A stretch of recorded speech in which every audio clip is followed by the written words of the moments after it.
Who wants to hear the sad story of Jarrow's own supposed witch, Leddy Lister? The tale of Leddy Lister is recounted in William Brockie's Legends and Superstitions of County Durham, and actually takes place where I currently live. This is what is now known as Headworth. I've lived here on and off for years, and 15 years ago it was a house on this estate that my family came face to face with its own poltergeist. But that's a different story for a different time. This is what would have been called Headworth back when this story is set, sometime in the 19th century.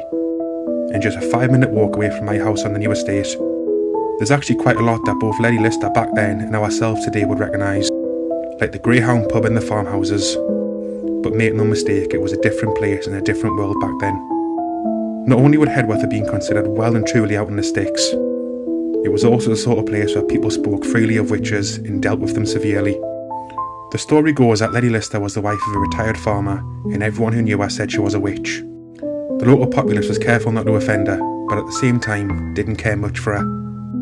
All of the villagers' woes were laid at her feet, and people used to say she would walk the streets and empty fields at night as a shapeshifter. Sometimes as a tall, lanky woman, and sometimes as a large sheet laying across hedges and trees. When people tried to lift the sheet, she would suddenly rise up and glide off in the form of a white lady, before mysteriously disappearing.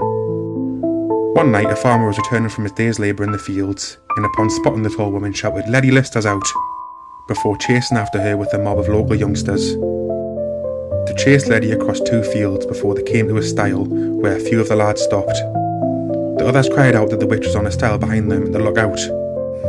The young lads jumped off in fright, but on turning round spotted her way across the field. They gave chase again, nipping at her ankles until they came close to her house, where suddenly she vanished. The mob knocked on Leddy Lister's door, where she appeared in a rage, sweaty and panting, and lambasting the kids for making up such cruel stories.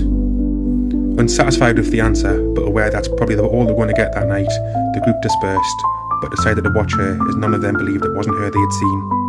She was constantly hassled and followed home, but every time she would disappear before she got to her front door. The constant harassment and angry mobs eventually pushed her husband to ask that she stop going out.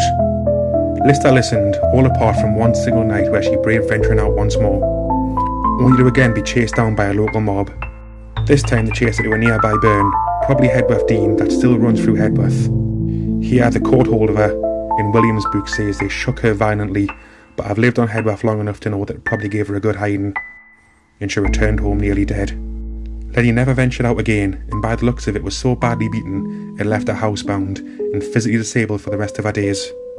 By all accounts, her death was celebrated by the people of Headworth. I actually find this story really sad. Wilkie suggests Leddy may have been some sort of sleepwalker, but she